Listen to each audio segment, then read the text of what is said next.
Hello everyone, আসসালামু আলাইকুম। কেমন আছেন সবাই? আই হোপ সবাই অনেক বেশি ভালো আছেন। আলহামদুলিল্লাহ আমরাও অনেক অনেক ভালো আছি। আজ আপনাদের জন্য নতুন আরও একটি রেসিপি নিয়ে চলে এলাম। আজ শেয়ার করব ঝটপট চটপটি তৈরি সহজ একটি রেসিপি। চটপটি খেতে আমরা সবাই অনেক বেশি ভালোবাসি, আর সেটা যদি হয় ঘরে তৈরি চটপটি তাহলে তো কোনো কথাই নেই। তো কথাটা আবার চলুন চটপটি তৈরির মূল প্রস্তুত প্রণালীতে যাওয়া যাক। চটপটি তৈরি করার জন্য এখানে একটি বলে নিয়ে নিচ্ছি হাফ কেজি মটর বুট, যেটা দিয়ে চটপটি তৈরি করা হয় সেই বুটটাই নিয়েছি। এখন খুব ভালোভাবে ধুয়ে পর্যাপ্ত পরিমাণে পানি দিয়ে ভিজিয়ে রাখবো সারা রাত্রের জন্য। আপনাদের হাতের কাছে যদি সময় না থাকে সেক্ষেত্রে আপনারা কমপক্ষে 3 থেকে 4 ঘন্টা ভিজিয়ে রাখবেন। দেখুন সারা রাত্র ভিজিয়ে রাখার পর মটরের বুটগুলো অনেকটাই ফুলে উঠেছে, দেখেই বুঝতে পারছেন। এখন এগুলো একটি প্যানে তুলে নিচ্ছি সেদ্ধ করে নেওয়ার জন্য। প্যানে মটরগুলো তুলে নিয়েছি। এখন এর সাথে অ্যাড করে দেবো পর্যাপ্ত পরিমাণে পানি। যেহেতু মটরগুলো আগে থেকে সেদ্ধ করে রেখেছিলাম সেই জন্য অতিরিক্ত সময় লাগবে না, খুব তাড়াতাড়ি মটরগুলো সেদ্ধ হয়ে যাবে। দিয়ে দিচ্ছি পরিমাণ মতো লবণ, সামান্য একটু হলুদের গুঁড়া। এখন ঢাকা দিয়ে ঢেকে মটরগুলো সেদ্ধ করে নিতে হবে। গ্যাসের ফ্লেম অন করে দিয়েছি।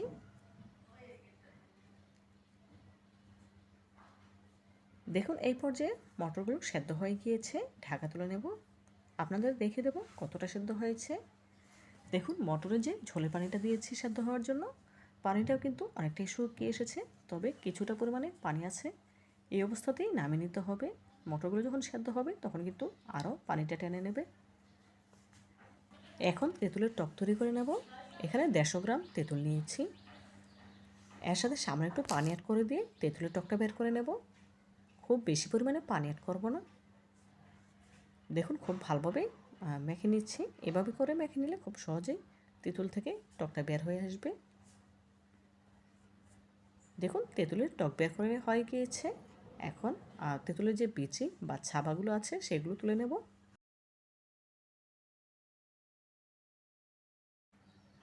দেখুন তেঁতুলের টক থেকে সম্পূর্ণ বিচিগুলো ফেলে দিয়েছি। এখন বিচি ছাড়ানো তেঁতুলের টকটা স্ট্রেনারে ছেঁকে নিচ্ছি, যাতে করে খাওয়ার সময় মুখে কোনো দানাদার অংশ না লাগে, সেজন্য ছেঁকে নিয়েছি। এখন এর সাথে অ্যাড করে দিচ্ছি হাফ চা চামচ লবণ, হাফ চা চামচ বিট লবণ, হাফ চা চামচ চিলি ফ্লেক্স, হাফ চা চামচ কাঁচামরিচ কুচি, দেব হাফ চা চামচ লেবুর খোসা গ্রেট করে নিয়েছি, হাফ চা চামচ চটপটি মশলা। এখন সবগুলো উপকরণ নেড়ে খুব ভালোভাবে মিশিয়ে নেব। নেড়ে খুব ভালোভাবে মিশিয়ে নিয়েছি। এখন সাইডে তুলে রাখবো। এদিকে একটি মিক্সিং বোল নিয়েছি। মিক্সিং বোলে আগে থেকে সেদ্ধ করে রাখা মটরগুলো তুলে নিচ্ছে। খুব বেশি গরম অবস্থাতে মশলাগুলো মেশানো যাবে না, কিছুটা গরম কমিয়ে নিয়েছি নেড়ে চেড়ে। এই পর্যায়ে এর সাথে অ্যাড করে দেব 2টি সেদ্ধ আলু। মাঝারি সাইজে 2টি আলু সেদ্ধ করে গুঁড়ো করে নিয়েছি। অ্যাড করে দিয়েছি 2টি সিদ্ধ ডিম কুচি করে নিয়েছি। অ্যাড করে দিচ্ছি একটি মাঝারি সাইজের পেঁয়াজ কুচি। দেব 1 টেবিল চামচ লেবুর খোসা গ্রেট করে নিয়েছি। দিয়েছি 1 টেবিল চামচ কাঁচামরিচ কুচি, কিছু ধনেপাতা কুচি, 1 চা চামচ চিলি ফ্লেক্স, 2 টেবিল চামচ চটপটি মশলা, 1 চা চামচ বিট লবণ, আর যে তেঁতুলের টকটা তৈরি করে রেখেছিলাম সম্পূর্ণ টকটাই ঢেলে দিয়েছি। এখন নেড়ে খুব ভালোভাবে মিশিয়ে নিচ্ছি।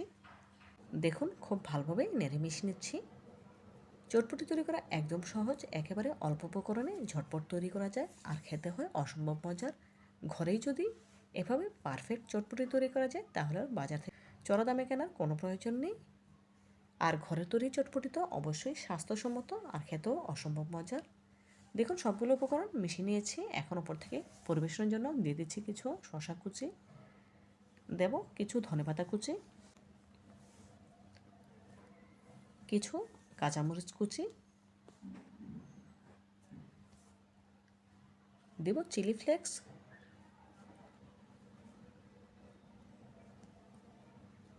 দেব সেদ্ধ ডিম গ্রেট করে,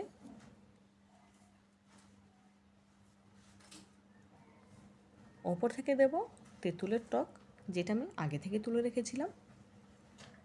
পরিবেশনের জন্য দিয়ে দিচ্ছি অনিয়ন রিং, দিয়েছি কিছু ফুচকা গুঁড়ো করে দিয়েছি। চটপটির ফাইনাল লুক দেখুন, মাশাআল্লাহ দেখতে কতটা সুন্দর এবং লোভনীয় লাগছে। দেখতে যতটা সুন্দর হয়েছে, খেতে তার থেকেও অনেক অনেক বেশি মজাদার। আপনারা একবার হলো আমার রেসিপিটি ফলো করে এভাবে হোমমেড চটপটি তৈরি করে খেয়ে দেখবেন, ইনশাআল্লাহ অনেক বেশি ভালো লাগবে।